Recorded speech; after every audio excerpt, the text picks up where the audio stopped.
Okay, so in my last movie, I basically gave you the charge to go out and play with those video transitions and see what you can come up with. Just kind of experiment, explore, play around, and that's all fine and good.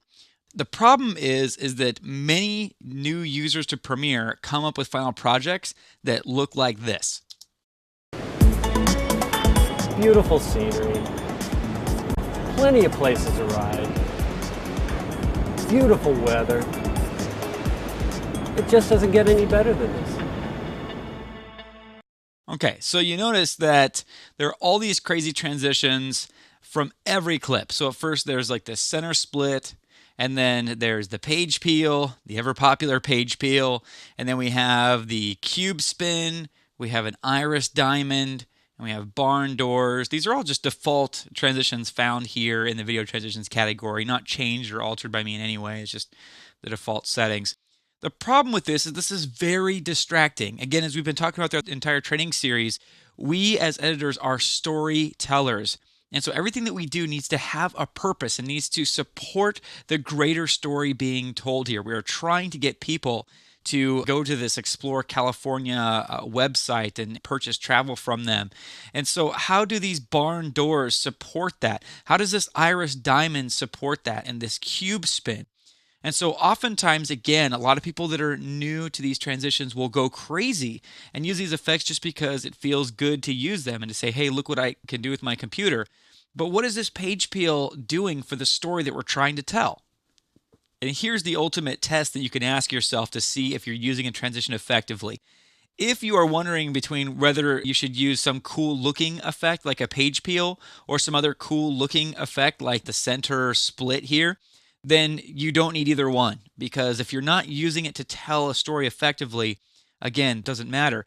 You might want to use the page peel if you had an author and you're looking at a book and so he turns the page, and so you might want to turn the page as well, or turn the page to the next scene if you wanted to do that, because that would kind of go with what is happening in the story. But even then, when you use these big, what they're called wipes, where you have like these big things where like something's coming in and very significantly changing the shot as you move from one to the next, that's referred to as a wipe. So most of these are referred to as wipes here. And they are very jarring as you're watching a video. They take you out of this, and instead of thinking about Explore California, I start thinking about the cube spin. I might like it, I might hate it, but that's where my focus goes. I don't think about buying stuff from this company anymore. I'm now thinking about the cube spin or the iris diamond. Even if I love the effect, I'm still talking about the effect and not the company, and that's not what you want. Most of the time, we just use the big old cross dissolve effect that we talked about before. Cross dissolve, again, is that one where it fades out from one to another. And as we talked about earlier in this training series, when we talked about artistically editing, dissolves can show a passage of time or of distance.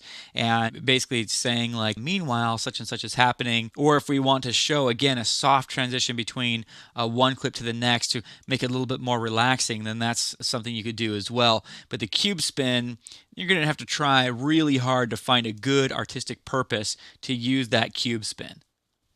Now, there were times in Star Wars, if I go down to the wipe area and then just grab wipe, and I'll just go ahead and drag and drop it on the cube spin, which will actually replace the cube spin.